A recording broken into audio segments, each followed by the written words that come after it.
For today's video, magluto tayo og snacks nato na maruya. So, banana ni siya, na maruya.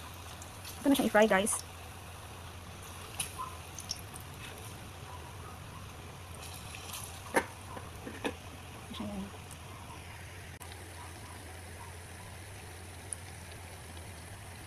Butangan nato siya o gamay lang nga sugar. Para tamis-tamis konti. Konti lang nilagay ko kasi para hindi tayo magka-diabetes.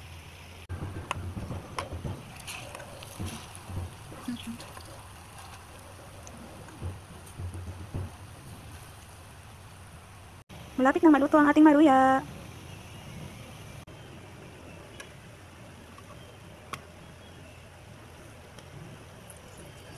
So, atin na siyang set aside dahil luto na siya. Pwede na natin siyang kainin.